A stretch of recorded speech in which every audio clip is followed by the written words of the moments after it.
Hi, children. Hope you're all doing well. I'm back, and I'd love to read to you another one of my favorite books today, Corduroy. Maybe you've read this one before. I'm at home in front of my Christmas tree. Let's begin.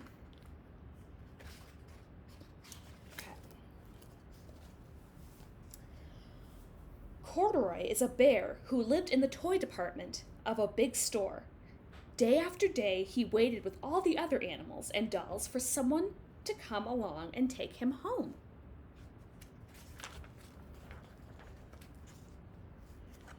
The store was always filled with shoppers buying all sorts of things, but no one ever seemed to want a small bear in green overalls. Then one morning, a little girl stopped and looked straight into Corduroy's bright eyes. "Oh, Mommy," she said, "look, there's the very bear I've always wanted." "Not today, dear," her mother sighed. "I've spent too much already. Besides, he doesn't look new.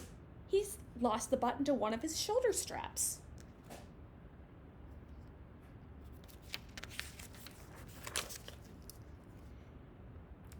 Corduroy watched them sadly as they walked away. "I didn't know I'd lost a button," he said to himself. "Tonight I'll go and see if I can find it."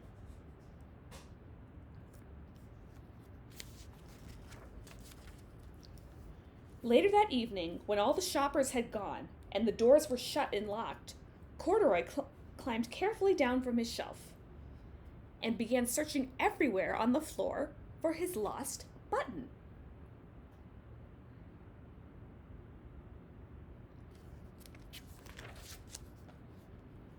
Suddenly, he felt the floor moving under him. Quite by accident, he had stepped onto an escalator, and up he went. Could this be a mountain? He wondered. I think I've always wanted to climb a mountain.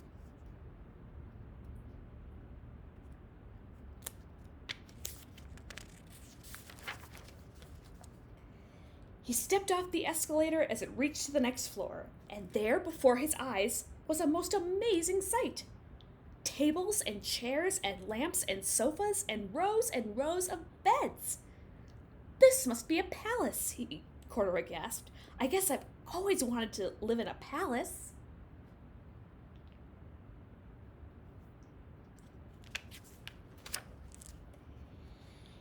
He wandered around admiring the furniture.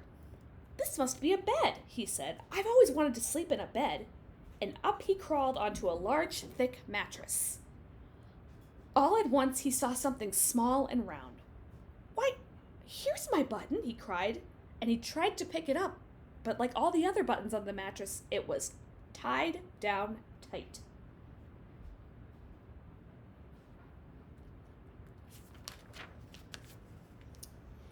He yanked and pulled with both paws until, pop! Off came the button, and off the mattress Corduroy toppled. Bang! Into a tall floor lamp. Over it fell with a crash.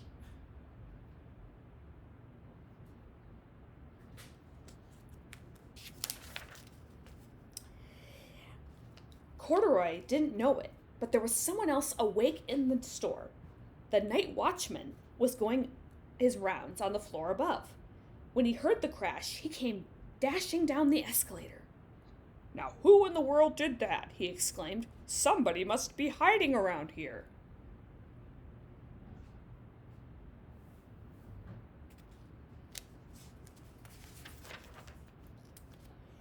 He flashed his light under and over sofas and beds until he came to the biggest bed of all, and there he saw 2 fuzzy brown ears sticking up from under the cover. "Hello," he said. "How did you get upstairs?"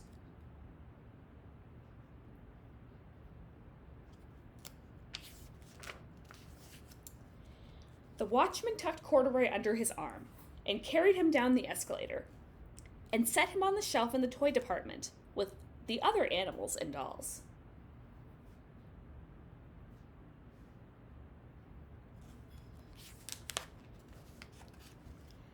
Corduroy was just waking up when the first customers came into the store in the morning. and there looking at him with a wide, warm smile was the same little girl he'd seen only the day before. "I'm Lisa," she said, "and you're going to be my very own bear. Last night I counted what I'd saved in my piggy bank, and my mother said I could bring you home."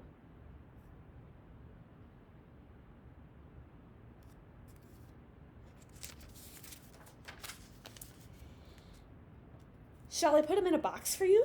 the saleslady asked. "Oh, no thank you," Lisa answered, and she carried Corduroy home in her arms. She ran all the way up 4 flights of stairs into her family's apartment and straight into her own room.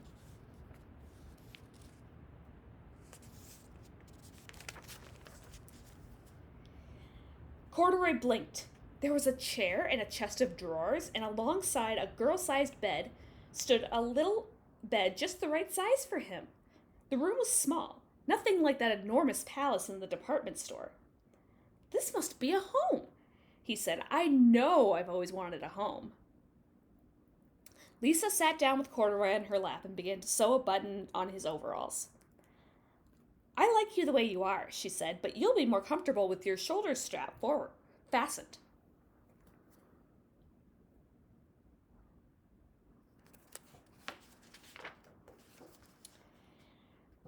"You must be a friend," said Corduroy. "I've always wanted a friend." "Me too," said Lisa, and gave him a big hug.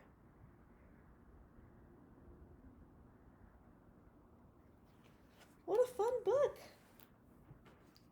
That's one of my favorites. So, before I sign off, I thought we should maybe do a little movement with our bodies. I think it would be a lot of fun.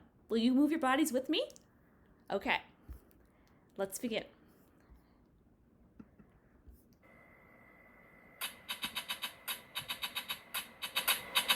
Move your eyebrows up and down. Everybody move your nose like a bunny.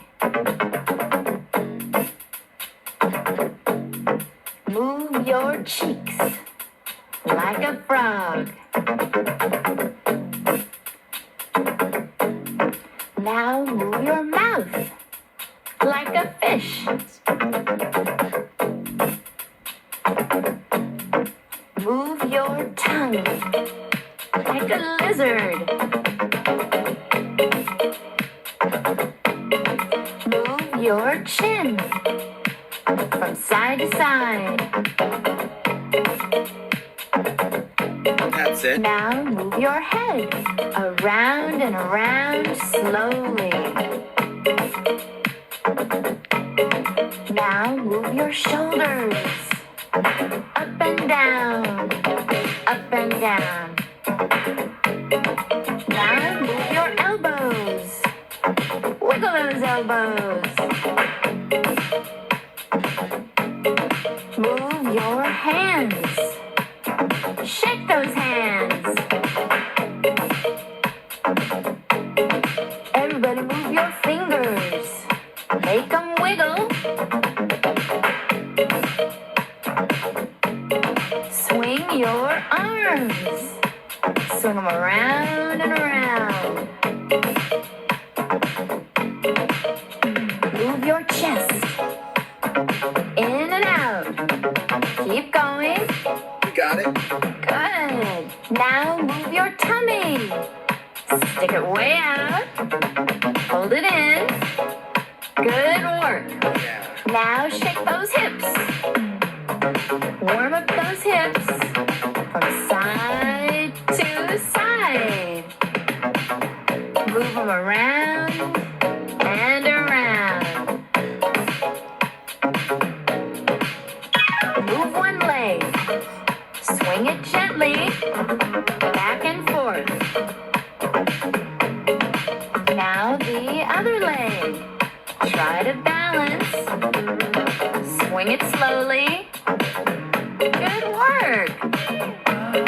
Move your knees. Wiggle those knees. Now move one foot. Shake it all around. Get ready to shake your other foot. Move it all around. it?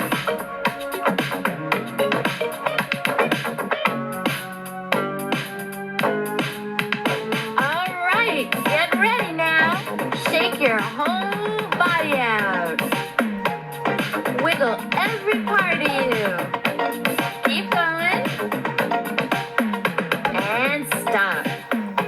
Give yourselves a hand, everybody. You did a great job. Whew. I don't know about you, friends, but I'm exhausted. That was really fun moving my body with you. I hope you had a lot of fun too. I'll see you next time.